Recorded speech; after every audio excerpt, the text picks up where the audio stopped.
আসসালামু আলাইকুম গাইস, সবাই কেমন আছেন? আশা করি সবাই ভালো আছেন। আজকে আরেকটি নতুন ভিডিও নিয়ে চলে আসলাম। আজকে আমি যে বিষয়টি নিয়ে আলোচনা করব বিষয়টি হলো যে খরগোশ যদি হঠাৎ করে বাচ্চা দিয়ে দেয় তাহলে আপনারা কি করবেন এই বিষয় বলবো।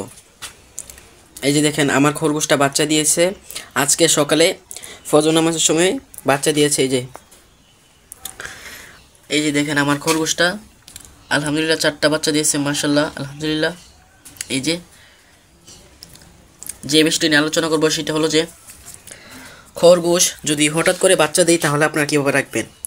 আমার এই খরগোশটা সকালে হঠাৎ করে বাচ্চা দিয়েছে, আর এখন যেহেতু হালকা হালকা শীত আছে সেই কারণে আমি একটা কাপড় বিছিয়ে দিয়েছি। এই যে একটা কাপড় দিয়ে দিচ্ছি, আবার এটার যে ওর মা যে লোম ছিঁড়ছে এই লোমও দিয়ে দিয়েছি, কারণ শীতে লোম যদি না দেয় তাহলে বাচ্চাগুলি মারা যাবে। আর গরমে অবশ্যই, গরমে শীতে আপনার লোম দিতে হবে, আর গরমে লোম দিতে না দিলে হবে, এটা কোনো সমস্যা হবে না। আর আমার এই খরগোশটা এই 7-10 দিন হলে তাহলে আমি এই তুলোগুলো সরিয়ে দেব, শুধু এই যে এই কাপড়টা এই যে এরকম রেখে দেব।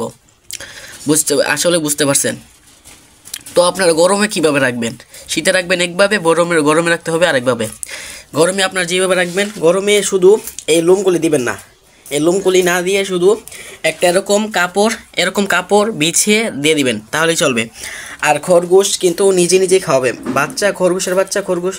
খরগোশ কিন্তু খরগোশের বাচ্চাকে নিজে খাওয়াবে, তাতে কোনো সমস্যা হবে না। আর প্রথম দিন আপনারা যে খাবারগুলি দিবেন, প্রথম দিন আপনাকে দিতে হবে এই যে ভুসি দিবেন, তারপরে সে কুমড়ি দিবেন। এই কুমড়িতে এই কুমড়ি খাইলে প্রচুর পরিমাণে দুধ হবে, এবং এই দুধ এই বাচ্চাগুলি খাবে। এই কুমড়ি খাওয়াতে হবে। আর কুমড়ি দেওয়ার পর কিন্তু ওর পায়খানাটা আপনার এই ভিজে ভাব হবে, যেমন ছোট গোল হয় এরকম হবে না। এই কারণে যাতে ছোট গোল হয়, মানে ওর পটিটা টাইট হয় পেটে, এই কারণে আমি কিন্তু ভুসি দিছি। ভুসি খাইলে ওর হবে যে আপনার পেটে যে মলটা, ওই মলটা শক্ত হবে, এই কারণে দিয়েছি এই যে এই ভুসি। আশা করি বুঝতে পারলেন। আর আমার খরগোশ যেহেতু আজকে বাচ্চা দিয়েছে, আমি এই যে দেখেন কিভাবে রাখছি, এক সাইডে এক কর্নারে বাচ্চাগুলো রেখে দিছি, আর এক সাইডে মা আছে।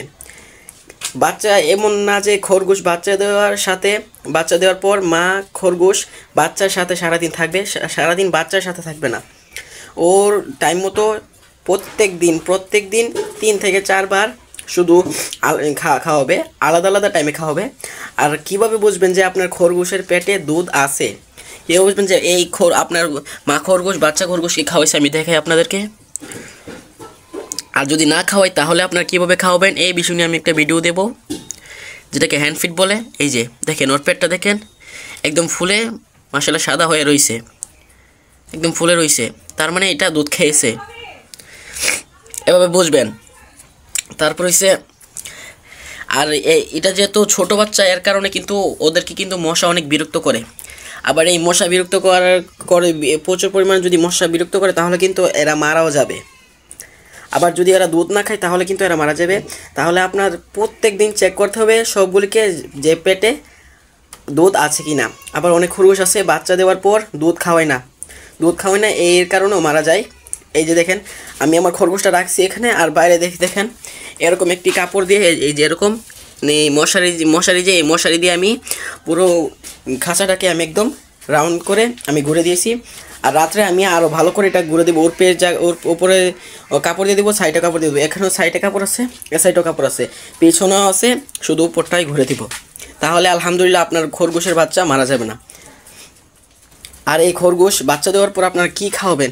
এই খরগোশকে কোনো ওষুধ খাওয়াতে হয় না, শুধু যদি জিঙ্ক খাওয়ান তাহলে ওর রুচিটা বৃদ্ধি হবে, এবং যদি রুচি বৃদ্ধি হয় তাহলে কিন্তু খাবারও বেশি খাবে, এবং দুধের পরিমাণও অনেক হবে। এ কারণে বাচ্চাগুলি অনেক বেশি দুধ পরিমাণ খাইতে পারবে। আশা করি বুঝতে পারছেন। আর আমি এই যে যদি খরগোশের বাচ্চা যদি না খাওয়াই, দুধ যদি না খাওয়াই বাচ্চাকে, তাহলে আপনারা কীভাবে খাওয়াবেন, কী ফোর্স ফিডিং করবেন এই বিষয় নিয়ে আমি একটি ভিডিও দেব। সবাই দোয়া করবেন। আসসালামু আলাইকুম।